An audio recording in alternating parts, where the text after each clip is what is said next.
กำลังแรงขึ้นโดยอ่าวไทยตอนล่างมีคลื่นสูง 1-2 เมตรส่วนอ่าวไทยตอนบนและทะเลอันดามันมีคลื่นสูงประมาณ1เมตรบริเวณที่มีฝนฟ้าคะนองคลื่นสูงมากกว่า2เมตรจบข่าวอรัญญาชมชื่นอ่านรับฟังข่าวครั้งต่อไปเวลา 7:00 น.ค่ะติดตามข่าวที่นำเสนอไปแล้วได้ที่ www.thainews.prd.go.th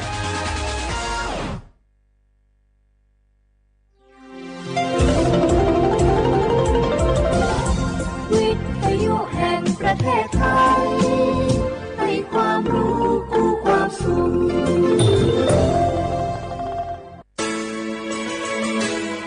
สถานีวิทยุกระจายเสียงแห่งประเทศไทยจังหวัดเชียงใหม่ AM 1476 กิโลเฮิรตซ์สถานีวิทยุภาคภาษาชาติพันธุ์แห่งเดียวในประเทศไทยที่มีความทันสมัยเชื่อถือได้สร้างอัตลักษณ์กลุ่มชาติพันธุ์สู่สากล30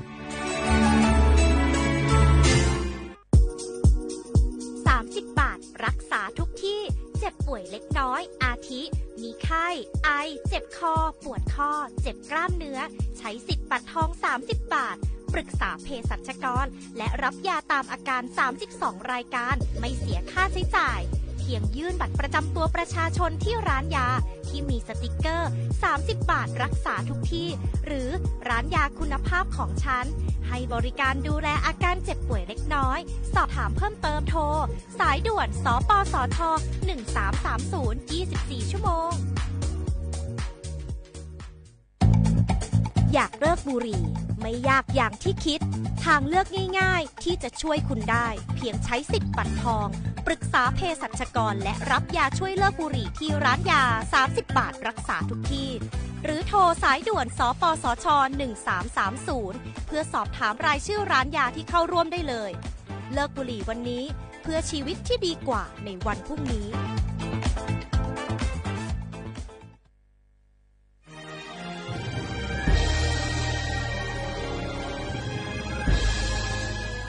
เกิดเป็นคนไทยเติบโตบนผืนแผ่นดินไทยจงภูมิใจในความเป็นไทยชาติไทยเรานั้นนับเป็นชาติที่มีความเป็นมาเก่าแก่ยาวนานเรามีภาษาวัฒนธรรมและมีสิ่งต่างๆที่เป็นเอกลักษณ์ให้เราได้ภาคภูมิใจในความเป็นคนไทยเราควรเห็นคุณค่าและมีความรักชาติหวงแหนแผ่นดินอันเป็นมรดกของบรรพชนร่วมภาคภูมิใจในความเป็นไทยโดยสำนักประชาสัมพันธ์เขต 3 กรมประชาสัมพันธ์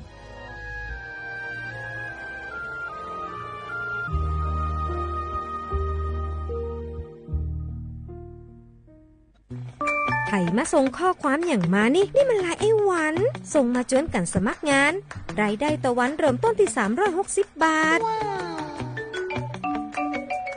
ฮัลโหลน้องอุ๋ยว่าได้สนใจงานตีไอส่งไปฮือก็น่าสนอยู่นะรายได้ก็ดีทำที่บ้านก็ได้ตอนนี้ไอก็ส่งไปฮือในกลุ่มไลน์ที่มูว่างานพดละเดี๋ยวก่อนไอ้หวัน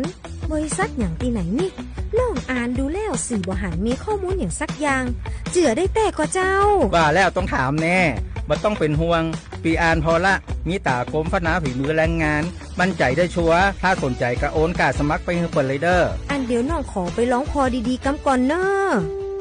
ตึงว่าแล้วโดนเพจปลอมจุ้งให้ละไอ้หวันสังเกตง่ายๆเพจแต่จื่อเพจต้องสะกดถูกและมีเครื่องหมายติ๊กถูกสีฟ้าตั้งหลังจื่อจำนวนผู้ติดตามนักหน้าตีสำคัญเปิ้นบ่มีนโยบายรับงานไปทำตีบ้านนะเกือบไปแล้วเตือนเลยนะคะว่าอย่าลงเชื่ออะไรง่ายๆและขอความร่วมมือไม่ส่งต่อหรือแชร์ข้อมูลต่อในช่องทางสื่อสังคมออนไลน์ต่างๆหากสงสัยติดต่อหน่วยงานนั้นโดยตรงมั่นใจปลอดภัยกว่าค่ะสักนิดคิดก่อนแชร์ปรารถนาดีจากสำนักประชาสัมพันธ์เขต 3 กรมประชาสัมพันธ์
เสียว่าเวลาข้านี่แหละจบโมควานีเจโมเอาลิสุงโดดสุดหัวไปแล้วงาเอาลิสุงปากกากุงไม่ยาถ้าจิ้มหมายสถานีวิทยุกระจายเสียงแห่งประเทศไทยจังหวัดเชียงใหม่ว่าโดยจะถ้าวิทยุโดยจะมังงปัญญายีระบบยา AM ยีความถี่งปัญญาที่โตลีหาสิสโฉเฮกว่าโดยจะอาทิตย์ถ้าระบบไลฟ์สดไงฟีบุเพลงเบอร์สวทเชียงใหม่ AM 1476กิโลเฮิรตซ์เลยไลฟ์สดยาวงานที่บุลองปัญญาหญิงมุขวานีสามโมแน่ๆเบอร์โฉมมุขวานีจีนโมนาทีนี้ควานี่นายยัดซึ่งทีนี้มาเฮนี่ควาดวงงานี่เมทีนี้ก็ไม่ยาเอาลิโซอับบาไม่ยาเฮทีหาสสานี่นี่เมทีนี้มาเฮแฮปปี้นี่ยิ่งโคนี่โตนี่จึงว่าโคงาอันนี้เป็นยาวไทยอับบางอ๋อเป็นยังไงนี่เนี่ยยาเฮนี่หาซึ่งนี่นี่เมทีนี้มาเฮนาทีนี่วันจันทร์ที่10ไงเดือนกุมภาพันธ์พศบเฮ2567ของมางงามอาทินี้นี่เนี่ยเฮงเอาเชียร์ห้อยถึงมาประชาสัมพันธ์ว่าถึงมาประกาศถึงมาปีมาซึ่งจริงช่างงามอามาสาธารณะจราจรจังหวัดเชียงใหม่ว่าอย่างไรประกาศฝลางานาทีเนี่ยว่าเนี่ยนางว่าเนี่ยทรงบเฮแน่ๆเจมือเคยจะยาหลัวคือตียาบุตรงานอาชีพบุตรบเฮเอานักเรียนก็เอาโถโซโซเฮคู่เฮียเยียบุตรงานหลุดตียางาอาทิตย์เป็นอย่างคือเอาอามามิชาโซเอาแต่ทุลายยุสุเป็นอย่างคือไงเอาอามาเคยวางแผนการเดินทางไงยี่เวลาอยู่มาเฮแต่ทีเลวางแผนไม่ถึงไงแต่การตัวบ้านนัวคือสาวของบ้านนัวเหล็กนี่แหละก็คือมันจะชิคกี้พายหมอว่าหมอตียังอ่ะหมอว่าละมาละวันไม่เฮกว่าโลอยู่แล้วความมาเกิดอุบัติเหตุมาขยามาสาคือขึ้นเหนียวบ้างกันในจีมึกขังอาจจะบ้างครับปีขว้ามาแต่สาวของบ้านขยาเคยยี่เวลายืดคือทีเลปรับปียี่ไปอย่างชงงานมาเคยแต่มาปีมาสุดจีเช้าชงดังที่นี่เนี่ยเอาเชื่อว่าไงตัวความที่ย้ำเตยฝรั่งว่าไงมาก็ลาเที่ยวว่า20ไง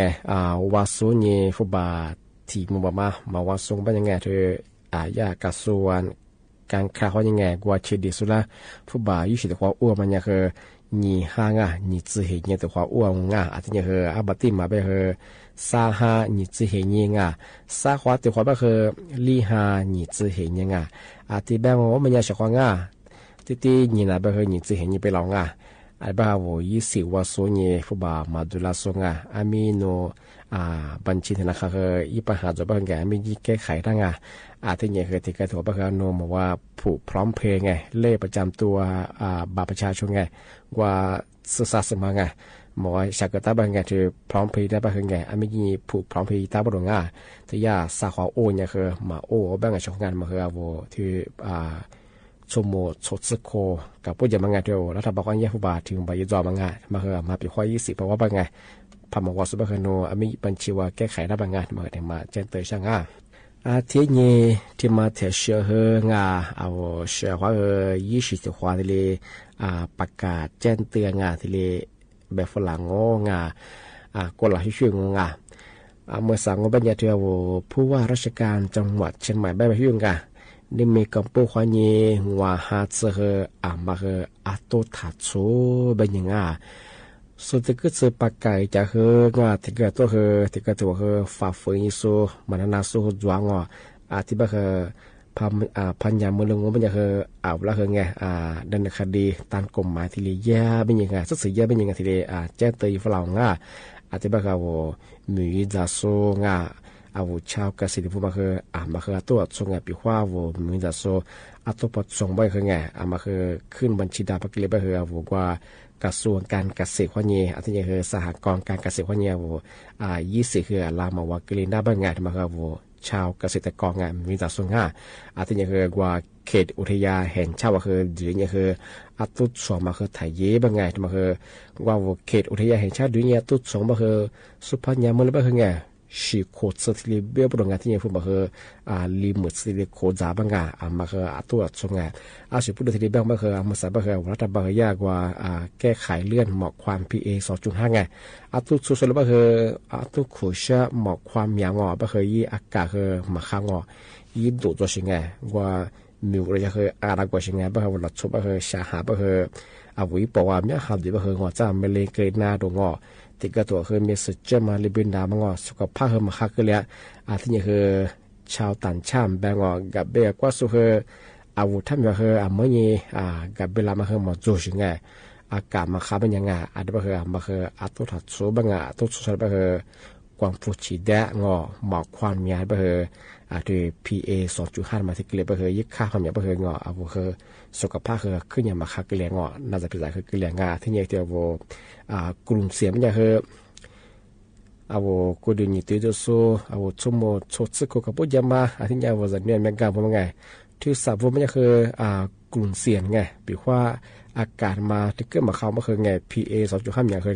ที่ผมมันจะคือไงสุดสุดเนี่ยคือสุดสุดที่น้ำมันที่เล็กเกินน้ำไปถึงไงที่มาคือมาสาวรัฐบาลไงมาคือตัวถัดสุดไปที่ปักเกอร์ที่ปีมาจะเอาง่าที่มาคือจะมาสุดจีนเช้าจะดังง่า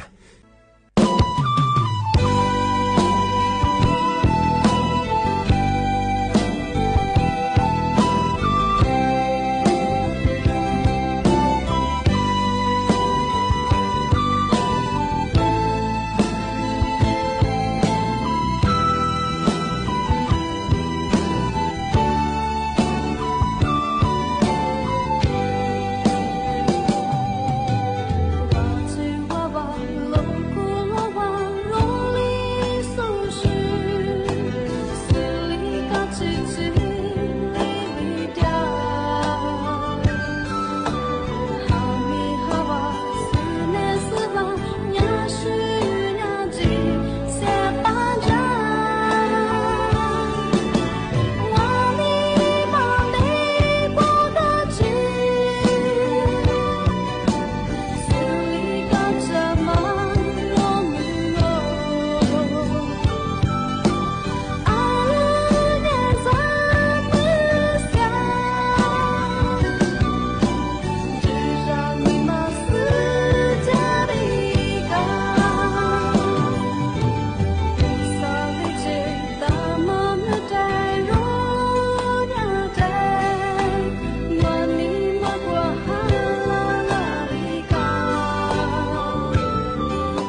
ทีนี้ที่ถิมังโงไม่ยางอ่ะเอามาซาเอารัฐบาลไทยไงเอารัฐบาลเจเขผ่าไงทีเรจาเหล่โคญียบลำดับไงผู้เรียนอาชีวะไทยไงสู่สากลไม่ใช่ไงอธิบายไม่ยากที่เอามาซาโครงการไงความร่วมมือไงด้านอาชีวศึกษาไทยที่นี่คือผ่าไงย่าเปิดสาขาย่าแบบย่าขยายหลักสูตรย่าคือညီยาสาขาสื่อที่เรียนจบไม่ใช่ไงอธิบายไม่ยากคือบอกว่าแลกเปลี่ยนหลักสูตรอาชีวศึกษามาคือไงที่เรียนยีตาไม่ใช่ไงปีว่าถ้าเป็นสุดยอดเป็นยังไงปีว่าบอกว่าประเทศจีนว่าไงคือยิ่งคือยิ่งฝึกงานใช่ไหมคือไงยิ่งฝึกงานน่าใช่ไงที่นี่คือว่าคู่ผ่าคู่มางยิ่งมากสุดคือว่าคือผ่าว่ายังไงถ้าถ้าเป็นร้านยี่ที่เลยมากเกินหลังมางมาหลังมาถ้าเป็นสุดก็ยิ่งที่เลยมาหน้างโซนน่าใช่ไงที่เป็นคือภาษารัฐบาลไทยเจคือผ่ายังไงย่าที่เลยจะหลายคนยี่โครงการโดยเฉพาะทวิบุตรบ้างไงไทยถึงจีนบ้างใช่ไงที่เอาคือผ่าเจเอาถ้ายังไงจะหลายคนยี่ย่าหลักสูตรอาชีวศึกษามังแลกเปลี่ยนประสบการณ์แลกเปลี่ยนอาชีพมาทีเดียวไม่ใช่งานมาถึงมาซึ่งจีช่างเอาชกดังง่า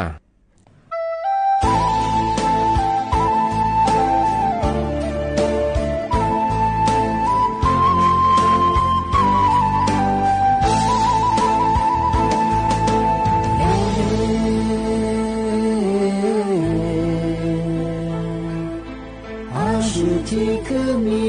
ความงามบางบางมา做个恋你不是你嘛做是你咪我说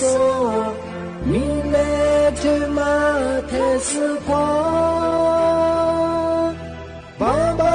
妈妈做满里边嘛是咋吃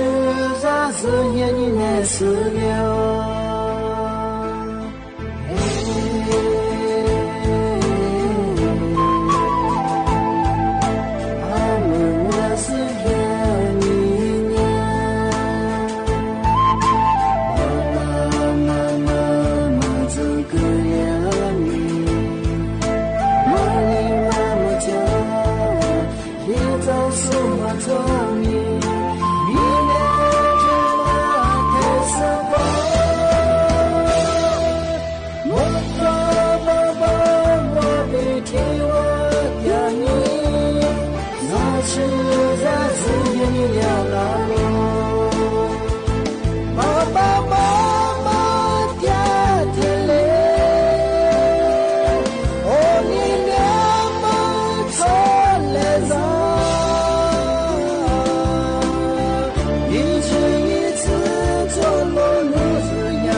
爸爸妈妈。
ที่เป็นยังไงนี่เนี่ยว่าเชื่อว่างานปีมาคือที่แรกจะงงที่เป็นยังจ้าที่มุลวะนี่โมควานี่สามโมวะที่ควาโมแหลกควาเชื่อว่าไงนี่เนี่ยลิสุโงปากกากุเมธาที่หมายงานสถานีวิทยุงานกระจายเสียงแห่งประเทศไทยจังหวัดเชียงใหม่ยืมมือใช้ยืมระบบยุความถี่ของมันอย่างคือ AM ที่ตัวลี่ฮาชิดโชว์ขึ้นกว่าโดยจะที่ทางระบบไลฟ์ส่งงานฟิบุยเพจไปเหอสวทเชียงใหม่ AM 1476กิโลเฮิรตซ์ที่ได้ไลฟ์จากงงเอาเชียวความว่าคือประมงทางวิธีนั้นส่วนไลฟ์สดที่สุดคือนั่นละคือจะชื่อจอมาผู้สาวชื่อจอว่าคือไม่เอาเจที่นี่คือน่าจะเป็นการทำเจที่นี่แก่ที่นี่ว่าคือด้วยคือผู้สาวชื่อจอว่าจะคือมือเยอะคือกว่ากุ้ยเจที่นี่คือเอาสิ่งคือเปลี่ยนยังไงจริงเอาเชียวความว่าสวัสดีครับ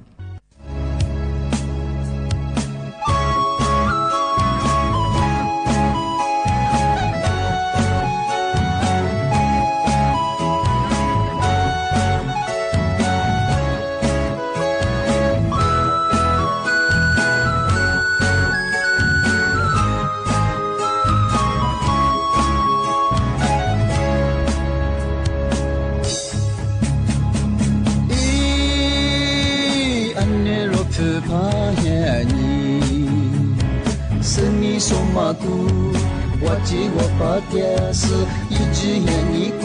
夜了，记不多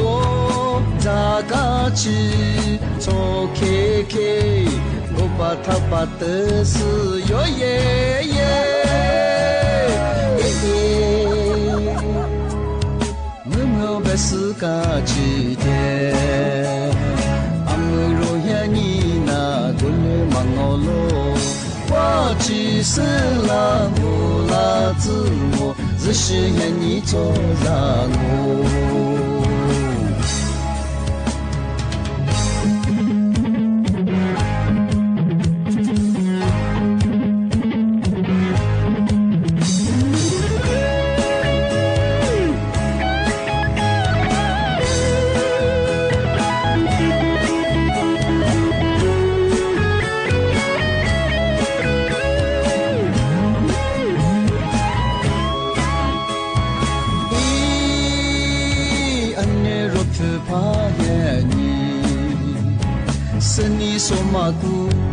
我记我把电视一直眼你过夜了，记不多咋个去做 KK， 我把他把的是哟耶耶耶，我们被事干去的，俺们若喊你那过来忙我喽。我只是老母老子我，只是愿你做让我。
ima bazo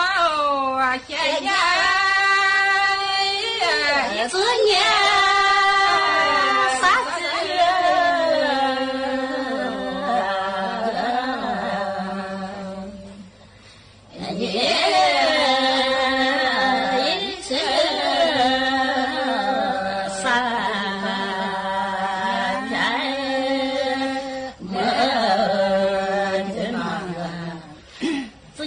农色啥片的农过，一马巴早啊，自年马的农马是啊三片马的。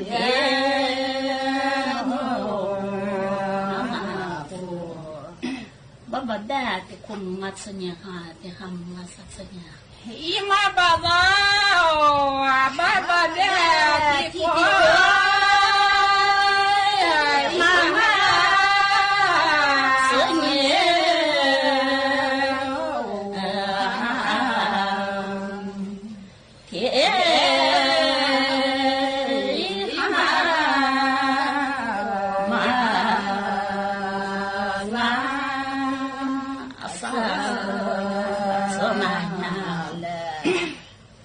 爸爸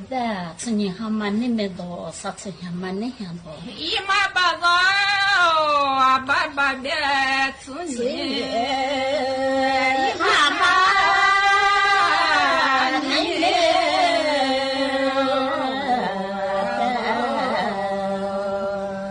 啊啥？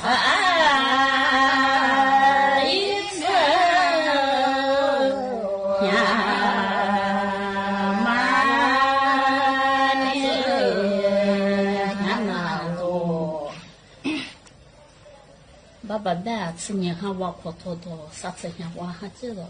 一马爸爸啊，爸爸的吃年，一马挖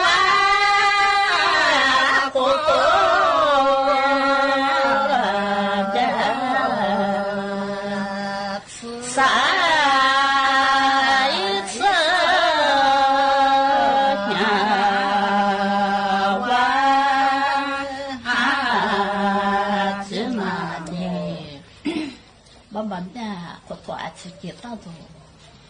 一马爸爸啊，爸爸的苦多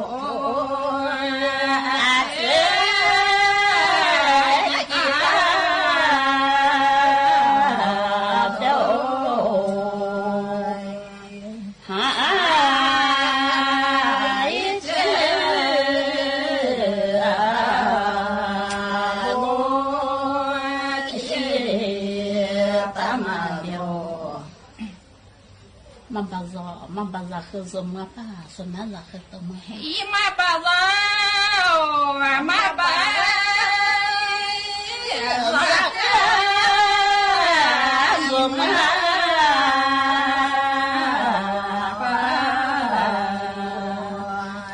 说一面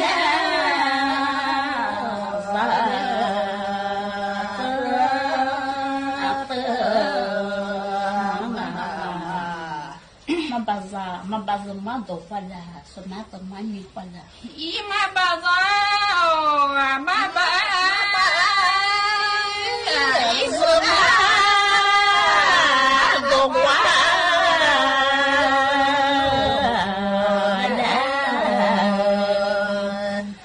说一面的妈咪。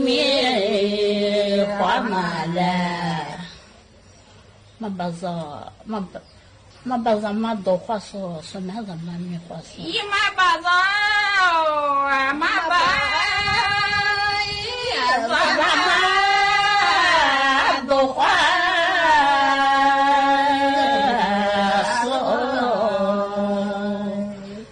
说。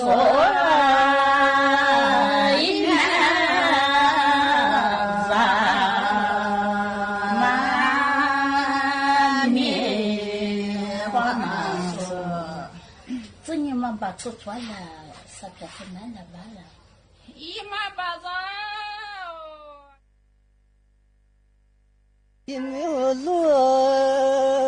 你我你小呀啊，左边嘛呢，天天下脚一天啊，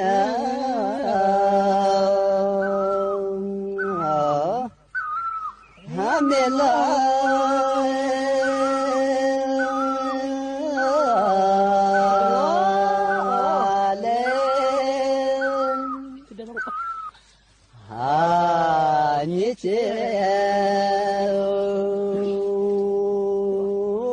天面啊，我老了。耶，是子你下天妈那，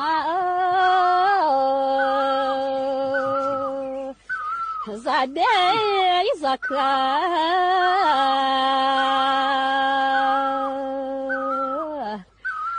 做的。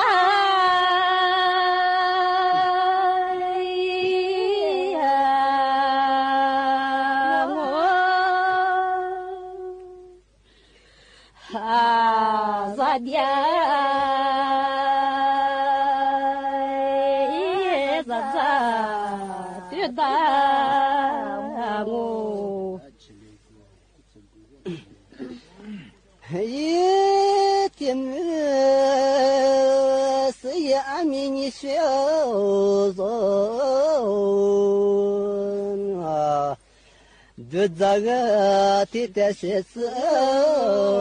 一直在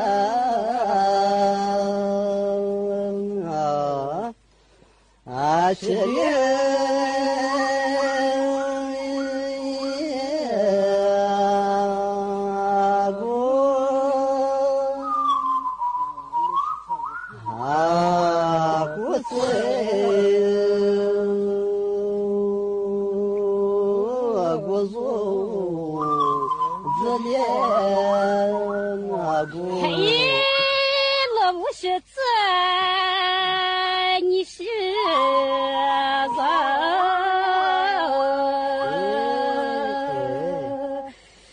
你是的，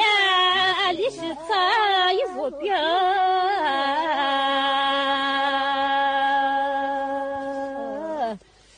马错。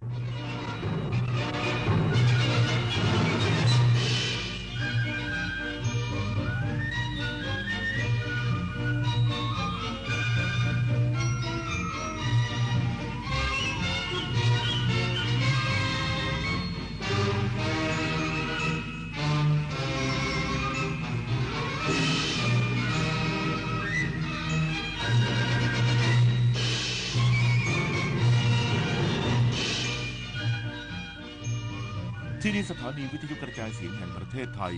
ต่อไปเสนอข่าวซึ่งมีหัวข้อข่าวดังนี้วันนี้สำนักเลขาธิการนายกรัฐมนตรีจะนำคณะสื่อมวลชนลงพื้นที่จังหวัดพัทลุงและสงขลาติดตามโครงการสำคัญของรัฐบาลก่อนการประชุมคณะรัฐมนตรีนอกสถานที่อย่างเป็นทางการกระทรวงเกษตรและสหกรณ์เข้มงวดมาตรการห้ามใช้สารเคมีในโรงคัดบรรจุทุเรียนเพื่อสร้างความมั่นใจคุณภาพผลไม้ไทยในตลาดผลไม้โลกรัฐมนตรีต่างประเทศรัสเซียและสหรัฐหารือเกี่ยวกับแนวทางการแก้ไขปัญหาความขัดแย้งระหว่างรัสเซียกับยูเครนอัธยาธิติกุลคว้าแชมป์กอล์ฟเลดี้ยูโรเปียนทัวร์รายการ PIF Saudi Lady International ที่นี่สถานีวิทยุกระจายเสียงแห่งประเทศไทยต่อไปเสนอข่าวซึ่งมีหัวข้อข่าวดังนี้นายกรัฐมนตรีจะลงพื้นที่ตรวจติดตามผลการดำเนินงานตามนโยบายรัฐบาลที่จังหวัดพัทลุงในวันนี้ก่อนที่จะมีการประชุมคณะรัฐมนตรีอย่างเป็นทางการนอกสถานที่ในวันพรุ่งนี้ในรอบ15วันที่ผ่านมาสถานการณ์ไข้หวัดใหญ่รุนแรงขึ้น โดยพบผู้ติดเชื้อกว่า 99,000 รายอิสราเอลและสหรัฐจะร่วมมือกันตอบโต้ภัยคุกคามของอิหร่านในภูมิภาคตะวันออกกลางการแข่งขันฟุตบอลพรีเมียร์ลีกอังกฤษลิเวอร์พูลชนะวูฟแฮมป์ตันวอเดอร์เรดวูดวิด2-1มี60คะแนนจาก25นัดนำเป็นจ่าฝูงต่อไปเป็นรายละเอียดของข่าวนายกรัฐมนตรีจะลงพื้นที่ตรวจติดตามผลการดำเนินงานตามนโยบายรัฐบาลที่จังหวัดพัทลุงในวันนี้เพื่อรับฟังและแก้ไขปัญหาความเป็นอยู่ของประชาชนในพื้นที่ก่อนที่จะมีการประชุมคณะรัฐมนตรีอย่างเป็นทางการนอกสถานที่ที่จังหวัดสงขลาวันพรุ่งนี้ก่อนการประชุมคณะรัฐมนตรีอย่างเป็นทางการนอกสถานที่หรือครม.สัญจรที่จังหวัดสงขลาระหว่างวันนี้ถึง18กุมภาพันธ์2568โดยในวันนี้นางสาวแพทองธารชินวัตรนายกรัฐมนตรีจะลงพื้นที่จังหวัดพัทลุงติดตามการบริหารจัดการน้ำในพื้นที่ลุ่มน้ำทะเลสาบสงขลาบริเวณจุดชมวิวทะเลน้อยอำเภอควนขนุนเพื่อบริหารจัดการน้ำให้เกิดประโยชน์สูงสุดกับประชาชนไม่ให้ได้รับผลกระทบจากปัญหาน้ำท่วมน้ำแล้งจากนั้นจะเดินทางไปบริษัทไทยยูเนี่ยนซีฟู้ดจำกัดเพื่อรับฟังปัญหาและข้อเสนอกระบวนการผลิตและส่งออกอาหารทะเลของไทยและรับฟังแนวทางการสนับสนุนการท่องเที่ยวในเมืองน่าเที่ยวตามนโยบายของรัฐบาลที่บริเวณเมืองเก่าสงขลาด้านจังหวัดสงขลาจัดเตรียมอาหารต้อนรับนายกรัฐมนตรีและคณะรัฐมนตรีภายใต้แนวคิดเสน่ห์สงขลายกระดับผลิตภัณฑ์ท้องถิ่นขับเคลื่อนซอฟต์พาวเวอร์ด้านอาหารให้เป็นที่รู้จักทั่วโลกโดยรองศาสตราจารย์นายแพทย์นวมินทร์ปิ่นปฐมรัตน์เชฟที่ทำอาหารต้อนรับนายกรัฐมนตรีและคณะรัฐมนตรี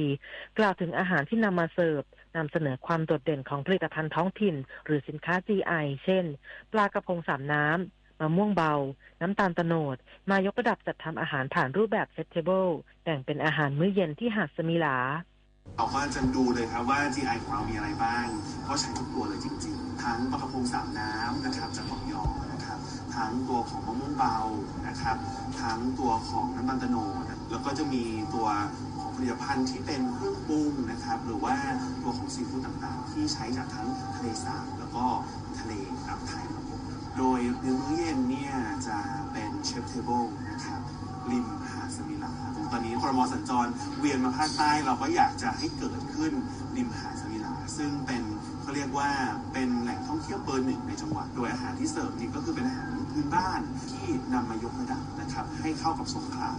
แกสโทรโนมีซึ่งเป็นคอนเซ็ปต์ที่เรากำลังทำอยู่ในปัจจุบันส่วนกรณีข้อเสนอการพัฒนาจังหวัดสงขลาและกลุ่มจังหวัดภาคใต้ฝั่งอ่าวไทยโดยกลไกคณะกรรมการร่วมภาครัฐและเอกชนเพื่อแก้ไขปัญหาทางเศรษฐกิจจังหวัดสงขลาหรือกรอ.หนึ่งในนั้นคือการยกระดับการผลิตและแปรรูปสร้างมูลค่าสินค้าเกษตรคือโครงการพัฒนาศูนย์กลางนวัตกรรมอาหารภาคใต้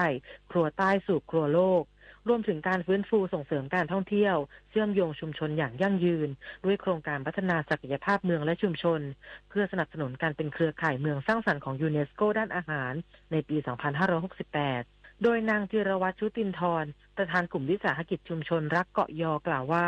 เห็นด้วยอย่างยิ่งเพราะสงขลามีความหลากหลายทางอาหารทางทรัพยากรธรรมชาติและพหุวัฒนธรรมการขับเคลื่อนสงขลาเมืองสร้างสรรค์ทางอาหารจึงเป็นสิ่งที่จะทำให้เกิดประสบการณ์ที่ดีตลอดจนการต่อยอดกิจกรรมต่างๆต่อไปได้อย่างมากกลุ่มนักต่อยอดอาหารตลาดได้แต่เขาไม่เพียงพอกลุ่มอื่นๆที่เขาไม่มีตลาดเราต้องช่วยด้วยอันนี้ก็ท่านลงพื้นที่น่าจะมีความหวังว่าให้หาตลาดเพิ่มเติมให้คืออยากให้คนไทยทั้งประเทศได้รู้จักปลากระพงที่นี่อยากให้คนไทยได้กินของดีไม่ใช่ว่าของดีเอาไปให้ต่างประเทศกินหมดของดีๆอยากให้คนไทยได้ทานก่อนให้คนไทยรู้จักแล้วก็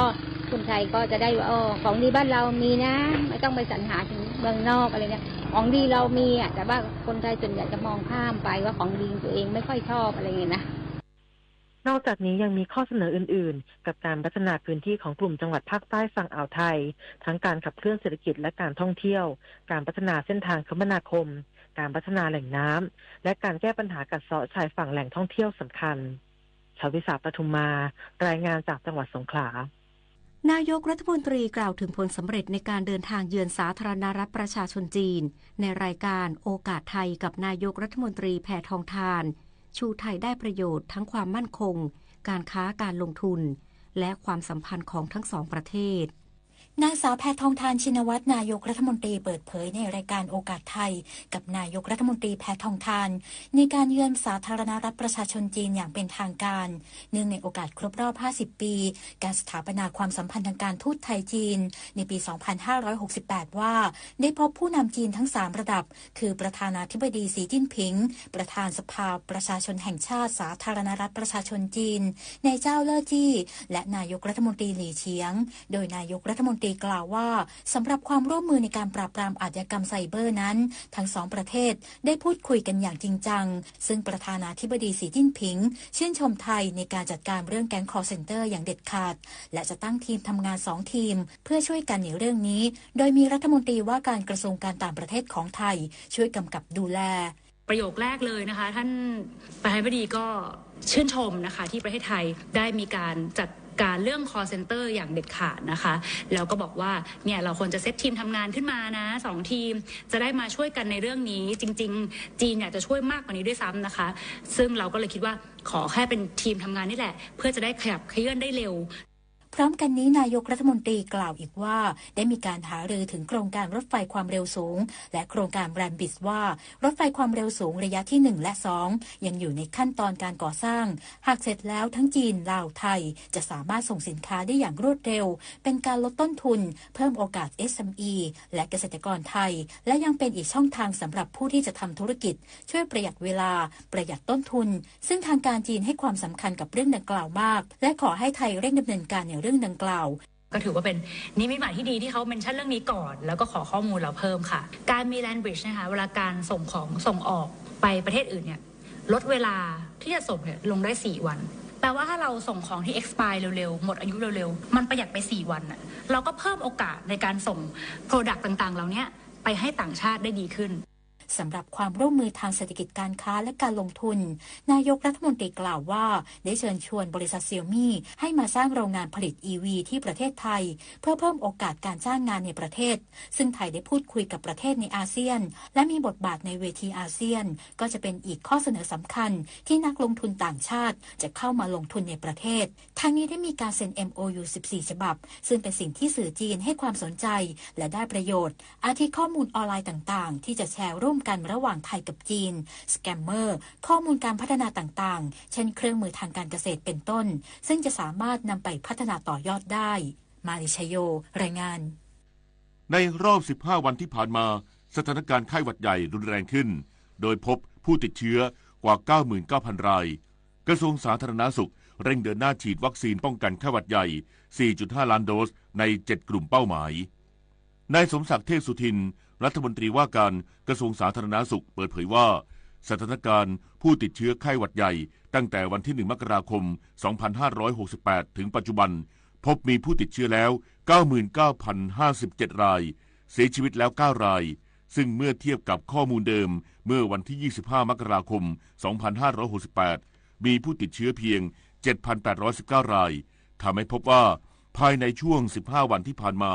มีผู้ติดเชื้อไข้หวัดใหญ่เพิ่มขึ้นถึง 91,238 ราย